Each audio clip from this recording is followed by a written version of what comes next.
دستگیری اهالی نیازمند یکی از سمت مهمی سیاست دولت به شمار می رود. با مقصد دستگیری سیاست اجتماعی دولت در ناحیه واسه با جلب مهاجران مهنت و تشکیلات جمعیتی در جماعت شهرک واسه، جماعت های دهاتی به نام عبدی عبازف، جماعت دهاتی به نام میرالی محمد علیف، جماعت دهاتی به نام خدایو رجبوف و 40 نفر نیازمند، یتیمان و معیوبان و شخصان یک و تنها کمک‌های یک وقته که از موادهای غذایی ارد و روغن عبارت بودند رسانیده شدند. پرویز ابراهیم از شهر دوشنبه است مبلغ‌ها را با دستگیری مهاجران مهنتی که در فدراسیون روسیه کار و فعالیت دارند جمع آورده است. ما در فدراسیون روسیه خودم مهاجر که بودم در وقت‌های خالی من اومدم اینترنت تماشا می‌کردم وضع زندگی شهروندان تاجیکستان مقصد بدم اویلایی که به نهایت وضع بین و بعد خودم در خودم مقصد موندم که بیا ما یک چیز تشکیل کنیم که به همه مقصد طبقات نیازمند یک کم باشه کمکمون برسونیم. تشکیل کردم بازار با بازار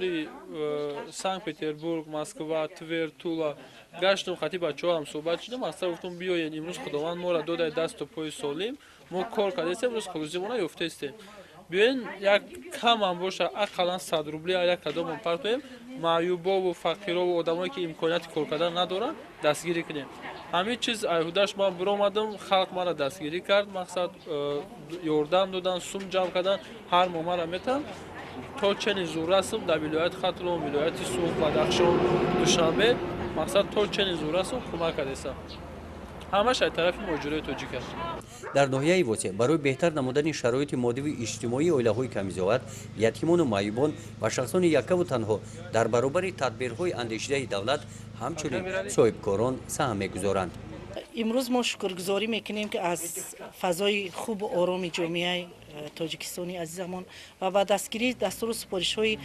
سرور دولت اساسگزار صلح و وحدت ملی پیشوای معظم ما محترم امام علی رحمان امروزها برای دستگیری نیازمندان دستور سپارش ها دادگی بودند و امروز این دستور سپارش ها در ناحیه عملی گشته ایستادند از جمله با کمک و دستگیری مهاجران مهنتی که امروز مهمان ما هستند امروز با کمک های آنها به یک چند خانه هایی که مثال نیازمند بدن احتیاج کمک داشتن رفتیم و منمو توفه هایی که آورده بودن توفه های یک وقته سپاریدیم و بسیار هم خرسند شدن. بسیار میخوایم که همین جوانانی ما که امروز دستشون میرسد من همین دستگیری ها را پیروی کنن و به همین نیازمندان که هستند در ناحیه در کوچه های خودمون هستند در کجایی که نباشن همه را دستگیری کنن. مقصد ما همین بود که یک مقصد همیه که یاردن به طبقه های نیازمند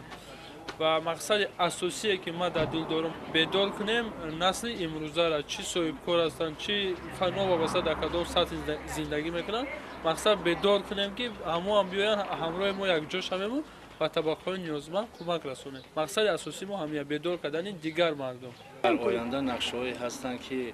با طبقه نیازمند ناحیه واسه جماعت‌های ناحیه واسه کمک مالی و پولی خود را رسانیم با همکاری مهاجران فدراسیون روسیه تاجیکان مهاجرت روسیه. همین گونه کمک‌ها از جانب این سخاوتمندان در دیگر شهر و ناحیه‌های جمهوری و نیازمندان رسانیده شدند. گزارش خواجه نظریف خدای نظر ظهورف از ناحیه واسه برای برنامه اطلاعات نوید.